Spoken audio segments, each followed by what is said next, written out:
Bismillahirrahmanirrahim. Assalamualaikum warahmatullahi wabarakatuh. Nama saya Siti Imin Rahmah, NIM 1705825 dari 7 BPJSD, akan mempresentasikan proposal skripsi yang sudah saya buat.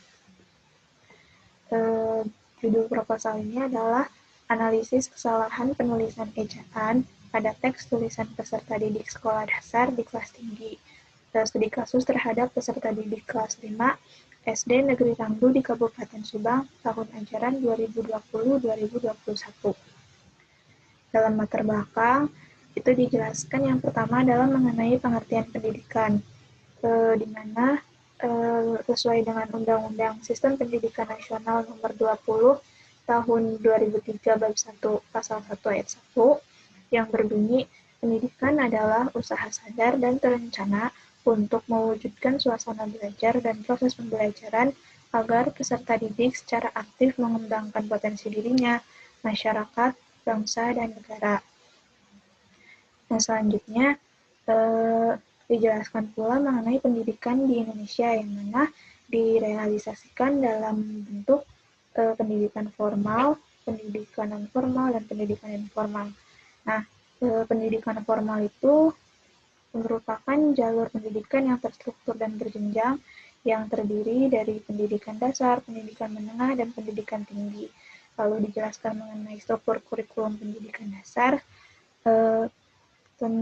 yang termasuk itu SD, MI, SDLD sederajat yang diatur dalam Peraturan Pemerintah Nomor 32 Tahun 2013 tentang perubahan atas Peraturan Pemerintah Nomor 19 Tahun 2005 tentang Standar Nasional Pendidikan dalam Bab 11A Pasal 771 Ayat 1, yaitu mencakup pendidikan agama, pendidikan kewarganegaraan, bahasa, matematika, ilmu pengetahuan alam, ilmu pengetahuan sosial, seni dan budaya, pendidikan jasmani dan olahraga, keterampilan atau kejuruan, serta muatan lokal. Nah, selanjutnya dari struktur kurikulum tersebut dijelaskan mengenai pembelajaran bahasa, di mana di situ dijelaskan ruang lingkup pembelajaran bahasa itu apa saja, yang dimana di dalamnya itu terdapat fungsi bahasa sebagai alat komunikasi manusia, serta ragam keterampilan berbahasa, di mana dalam keterampilan bahasa itu terdapat 4 keterampilan dasar, yaitu keterampilan menyimak, keterampilan berbicara, keterampilan membaca, dan keterampilan menulis. Nah, selanjutnya dijelaskan mengenai keterampilan menulis, di mana keterampilan menulis itu merupakan salah satu keterampilan berbahasa yang produktif, karena menulis itu merupakan suatu keterampilan yang dapat digunakan untuk menuangkan ide, menuangkan gagasan, ataupun menyampaikan informasi kepada orang lain melalui tulisan. Nah, dalam menyampaikan informasi melalui tulisan inilah di dalamnya itu haruslah mengandung berbagai unsur-unsur kepenulisan yang sesuai atau ditulis dengan benar. Salah satunya itu tentang penggunaan ejaan. Karena jika penggunaan ejaannya tidak benar, maka informasi yang akan disampaikan pun itu tidak akan sampai dengan baik. Nah, itulah yang menjadi permasalahan keterampilan berbahasa yang akan dibahas dalam penelitian yang akan dilakukan ini, di mana di lapangan itu masih ditemukan berbagai kesalahan penggunaan ejaan dalam tulisan peserta didik, khususnya yang sudah diobservasi sebelumnya itu yang saya temukan di teks tulisan peserta didik kelas 5 di SD Negeri Rangdu. Nah, berdasarkan permasalahan tersebut, disitulah didorong untuk dilakukan penelitian yang akan dilakukan berdasarkan masalah yang ditemukan di lapangan yang sudah disebutkan tadi, di mana permasalahan yang hendak diteliti itu adalah kesalahan pemakaian huruf, kesalahan penulisan kata, dan kesalahan penggunaan tanda baca. Nah, penelitian ini akan dilakukan pada teks tulisan peserta didik kelas 5 SD Negeri Rangdu. Dari latar belakang masalah tadi, dibuatlah rumusan masalahnya. Yang pertama adalah bagaimana kesalahan penggunaan huruf diftong dan kapital dalam teks tulisan peserta didik kelas 5 SD Negeri Rangdu.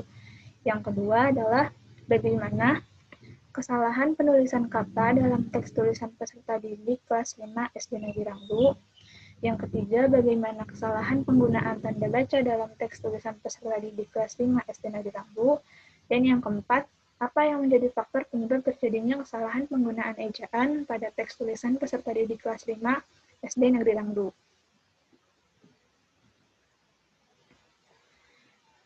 Dari rumusan masalah tadi, diturunkanlah tujuan penelitiannya, yaitu yang pertama untuk mengetahui kesalahan penggunaan huruf diftong dan kapital dalam teks tulisan peserta didik kelas 5 SD Negeri Rangdu. Yang kedua, untuk mengetahui kesalahan penulisan kata dalam teks tulisan peserta didik kelas 5 SD Negeri Rangdu. Yang ketiga, untuk mengetahui kesalahan penggunaan tanda baca dalam teks tulisan peserta didik kelas 5 SD Negeri Rangdu. Dan yang keempat adalah untuk mengetahui faktor penyebab terjadinya kesalahan penggunaan ejaan pada teks tulisan peserta didik kelas 5 SD Negeri Rangdu. Manfaat penelitian yang akan dilakukan ini, yang pertama adalah manfaat untuk peserta didik, di mana penelitian yang akan dilakukan ini diharapkan dapat membantu peserta didik untuk melatih dan mengembangkan kemampuan menulisnya. Manfaat yang kedua adalah untuk guru, di mana penelitian yang akan dilakukan diharapkan dapat memberikan informasi, pengalaman, atau refleksi bagi guru dalam mengembangkan kemampuan menulis peserta didiknya. Selanjutnya, manfaat untuk sekolah, di mana penelitian yang akan dilakukan diharapkan dapat memberikan kontribusi positif untuk meningkatkan mutu pendidikan di SD Negeri Rangdu. Yang keempat, manfaat untuk peneliti, di mana penelitian yang akan dilakukan diharapkan dapat dijadikan wawasan dan pengalaman untuk terus memperhatikan kemampuan menulis peserta didik, khususnya di jenjang sekolah dasar. Selanjutnya, dari ringkasan tinjauan teoritis, yang pertama itu memuat tentang kesalahan berbahasa. Nah, menurut Alvin, 2018 di halaman 5, kesalahan berbahasa itu merupakan gejala yang bersifat inheren, atau sesuatu yang tidak bisa lepas dengan proses belajar bahasa. Oleh karena itu, untuk memahami proses terjadinya kesalahan berbahasa, terutama di kalangan peserta didik yang sedang belajar bahasa, diperlukanlah adanya pemahaman tentang konsep-konsep belajar bahasa tersebut. Yang kedua, itu memuat tentang ejaan bahasa Indonesia. Nah, ejaan bahasa Indonesia atau EBI ini mulai diberlakukan sejak tahun 2015, sesuai dengan ketetapan Permendikbud nomor 50 tahun 2015. Nah, dalam PUEBI atau Panduan Umum Ejaan Bahasa Indonesia terdiri dari 4 bab, yaitu pemakaian huruf, pemakaian penulisan kata, pemakaian tanda baca, dan penulisan unsur serapan. Hal ini dimuat dari PUEBI yang diterbitkan oleh Tim Pengembangan Pedoman Bahasa Indonesia tahun 2016. Nah, metode penelitian. Dalam penelitian yang akan dilakukan ini, jenis penelitian yang digunakan adalah kualitatif deskriptif, di mana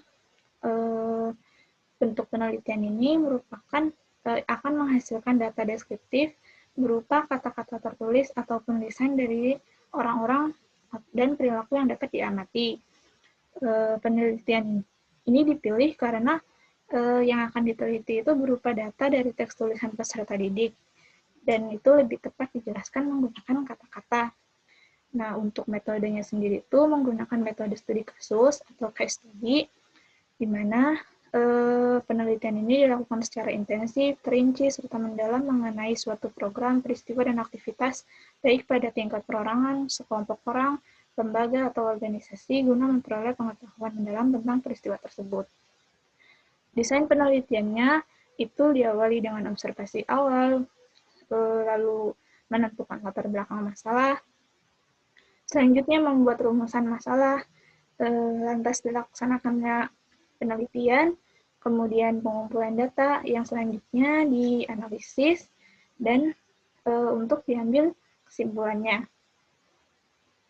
Selanjutnya, subjek penelitian. Dalam penelitian yang akan dilakukan ini, subjek penelitiannya adalah 4 orang peserta didik kelas 5 SD Ranggu. Instrumen penelitiannya adalah peneliti itu sendiri atau human instrument, di mana pemerolehan datanya itu dilakukan dengan cara mendatangi subjek atau informan sebagai sumber data secara langsung. Nah, untuk teknik pengumpulan datanya ada wawancara. Jadi, wawancara ini dilakukan apabila sebagai teknik pengumpulan data apabila peneliti hendak melakukan studi pendahuluan untuk menemukan permasalahan yang diteliti. Dan juga ini bisa digunakan untuk mengetahui hal-hal dari responden secara lebih mendalam dengan jumlah responden yang sedikit. Di sini, untuk wawancara itu sendiri rencananya akan dilakukan kepada kepala sekolah, guru kelas, serta orang tua siswa.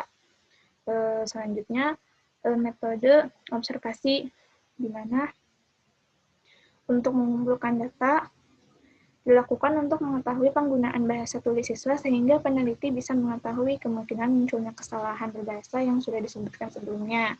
Selanjutnya, menggunakan metode simak catat, yaitu metode simak catat itu merupakan cara yang untuk memperoleh data yang dilakukan dengan menyimak penggunaan bahasa. Dalam hal ini yang disimak adalah penggunaan bahasa tulis peserta didik. Selanjutnya nanti akan dicatat kesalahan-kesalahan yang ditemukan itu dan ditabulasi, lalu akan dicatat secara rinci pada kartu data yang nantinya akan disediakan.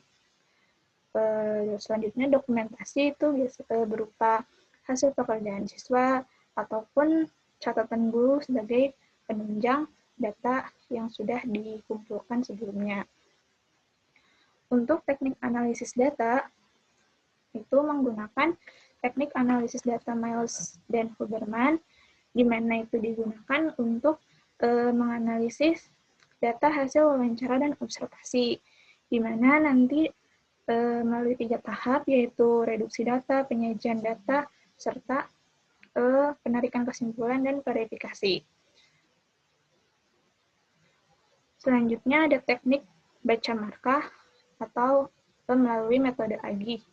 Nah, metode Agih ini yaitu metode yang alat penentunya merupakan bagian dari bahasa itu sendiri, seperti kata, fungsi sintaksis, klausa, dan sebagainya, yang digunakan untuk menentukan kesalahan ejaan tersebut. Selanjutnya, dilakukan teknik baca markah dengan teknik analisis data dengan cara membaca pemarkahan.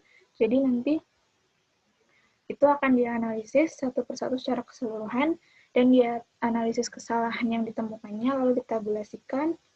Selanjutnya, teknik pilih unsur digunakan untuk menentukan kalimat yang mengandung kesalahan penulisan ejaan, sehingga nanti data yang ditemukan itu akan dikategorisasi, ditabulasi, dan dideskripsikan.